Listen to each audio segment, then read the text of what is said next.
Francisco is locked in a constant struggle.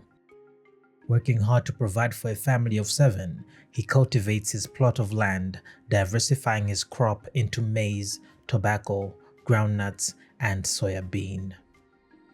Zinthu zimene nimachita ineyo pakhomo panga 1 nimachita business, 2 nimalima mbewu zosiyanasiyana. Pofudziwa kuti ineyo umoyo munthu umakumana ndi zinthu zambiri. Ndiyeno pofuna kuti nichoke munsinga mmenemo nimalima zinthu ngati zimenezi kuti mwina umoyo wanga uchoke pamene unali utsunde ufike pa level ina yake. Mbuyomo nimapita ku maganyu, makachitsa maganyu vanaja kuti azidya pakhomo pache.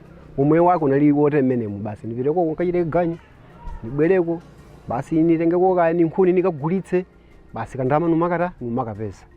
Upezeka kuti masiku a moyo wanga alumapitirira.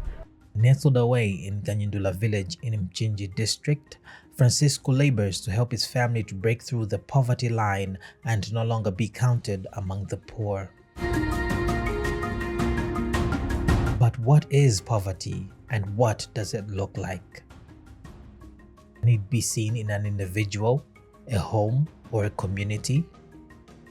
What local-led solutions can help alleviate it? Seeking to answer these questions, Church's Action in Relief and Development, CARD, the Lilongwe University of Agriculture and Natural Resources, Luana, and Christian Aid conducted a research study on the subject. My name is Arthur Lichenya, and I'm the Programs Manager for Church's Action in Relief and Development, CARD. The study that was conducted was called Research Study on Rethinking Poverty.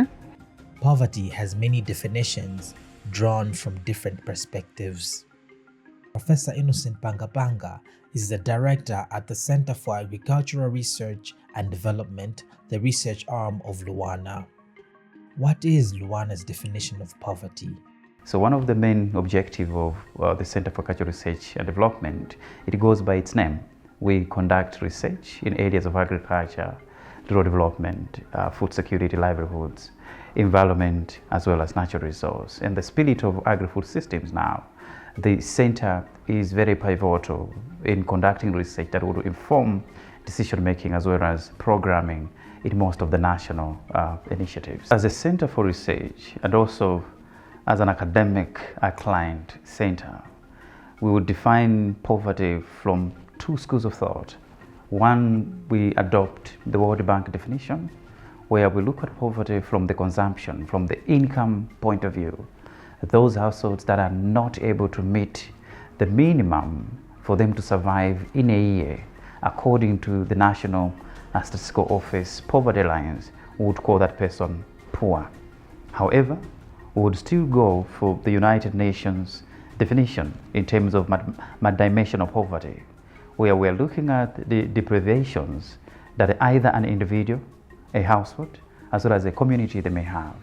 And these could include issues of either income that they should be able to use on the market to buy food, to buy clothes, their education, their health standards, but also other nutrient or nutritional point of view.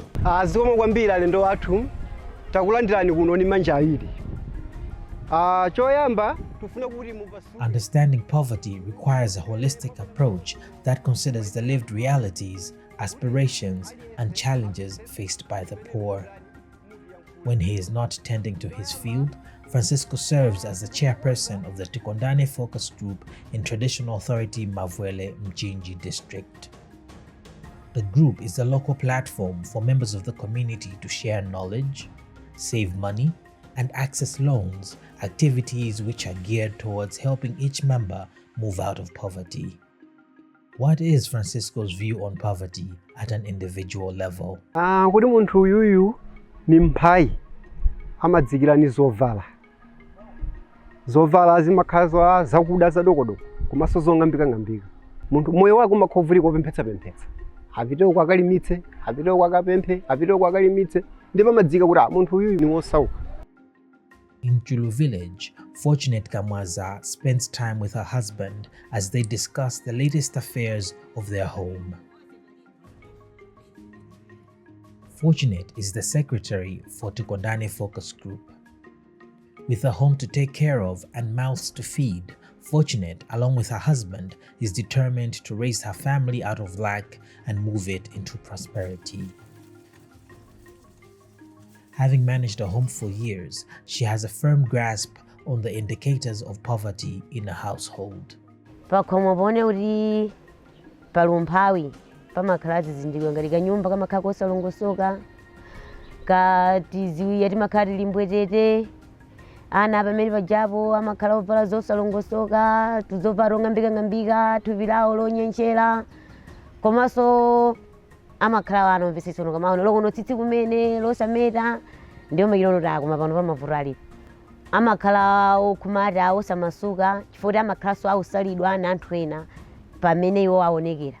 68% and 34% of Mchinji district's population is labeled as poor and ultra-poor respectively. Individuals make households, and households make a community. How do members of the Kanyindula community define poverty at that level? Mudzori mumphawi umbale ziri kuko zipatala zimakhala kuti zikutali kutali, misewu imakhala kuti ili kutali kutali yolongosoka, komanso ngati misika imakhala kuti ili kutali. Ndiye pachifukwa chimene chacho anthu aja kuti atukuke zimavuta funa kuti misewu ili kutali, zipatala zili kutali, misika ili kutali, lokona kuti alima mbewu zawo kuti agulitse moyenerera ngati misika yofunikira zimavuta funa kuti misikayo ili kutali. Komanso magetsi kumene kumakhala kulibe mwachitsanzo monga kwathu kuno vuto sukulu nimene lili nayo pafupi koma vuto lina limene limatikhudzaso kuno kwathu kuno umphawi wa mudzi kapena kuti okudera ni vuto ngati kugawo la magetsi.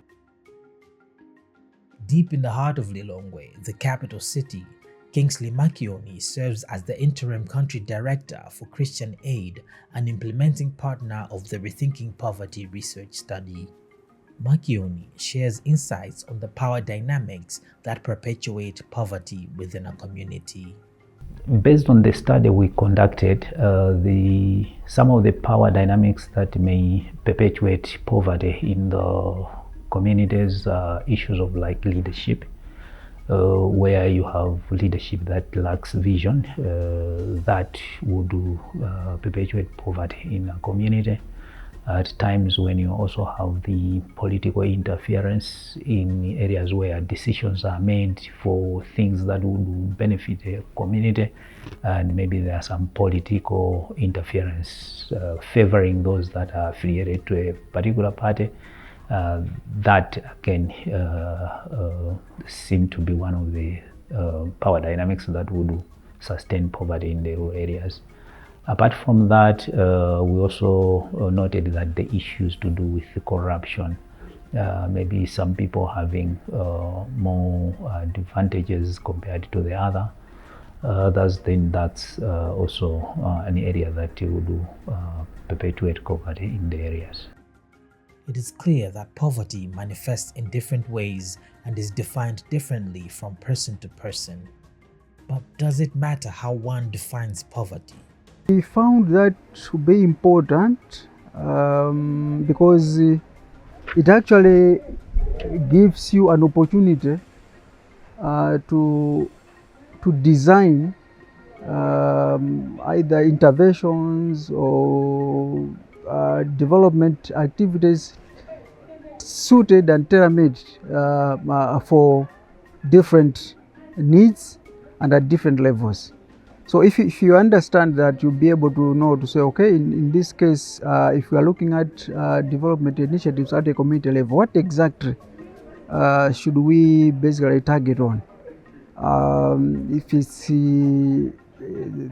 essential, maybe services, I think you should be able to say, okay, in this case, I think the best for this kind of community is possibly investing more on infrastructure development, either roads and bridges.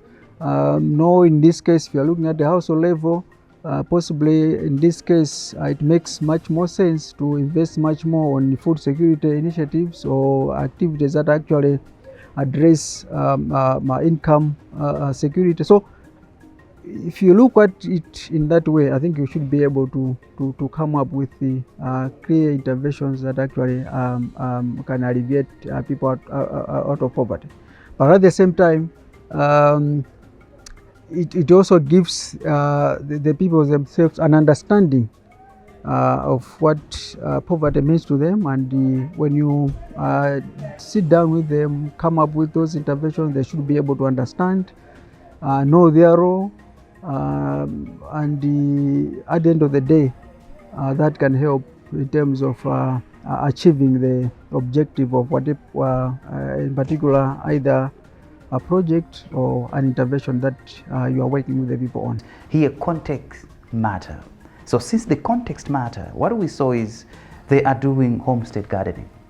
So you'd find that you visit households, behind their house, they have a small garden.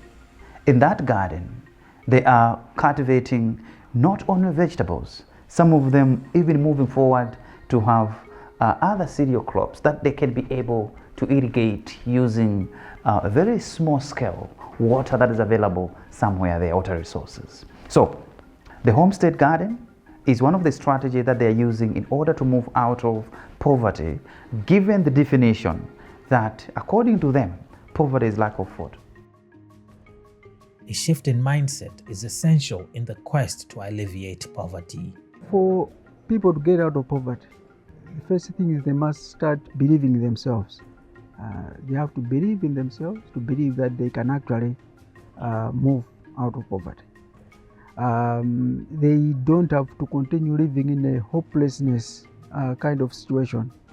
For them to start believing themselves, it means we need to invest in interventions that actually bring in that kind of mindset change. So, for example, we look at skills development. Skills development in itself may not be enough. If you bring in, for example, coaching and mentorship, that thing helps so that you change the mindset. And when you begin to maybe invest in another capital or in entrepreneurship development, you are doing it with people that already have changed their mindset and they are ready to move towards the path of development.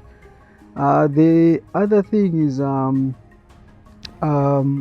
access to essential infrastructure that I've talked about. If we invest much in the infrastructure development, I think that would also be something that would be great, and it would actually help a lot in alleviating people from poverty.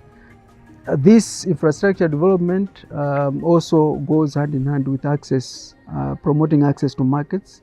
Markets are very critical, and markets needs to be connected. We saw them developing the loads, the earth loads, of course, through which they can pass through as they connect rather inputs or outputs from the market to wherever they would be demanded. So that one we saw a very as an interesting story that came out of the study. We have tried to incorporate issues like providing facilities to the communities at individual level that they can improve their economic status. For the individuals maybe to engage in businesses, we have implemented a number of programs that are focusing on that area. We have also provided services in terms of supporting the communities to have the information and knowing their rights.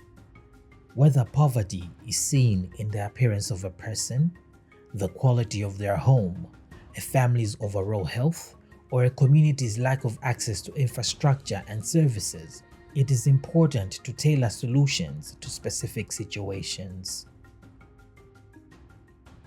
It is by integrating community experiences and perspectives that efforts towards addressing poverty would hit the mark, translating to sustainable and inclusive development. In our view as an organization, we take poverty as an evil, and it deprives a human being the dignity they deserve, the love they deserve. As such, they don't live their life fullness as we expect as an organization. If we can listen to the people, in terms of coming up with the initiatives that are coming from them, we can be very, very efficient and effective in addressing poverty, rather than bringing in initiatives from somewhere and then say, no, for this community, this is what you can do. In most cases, that has failed. But if we listen to them, give them an opportunity to come up with the initiatives, and then we just come there to support here in terms of resources, or maybe bringing the technical expertise here and there, and let them do it, communities will do wonders and achieve much and get out of poverty.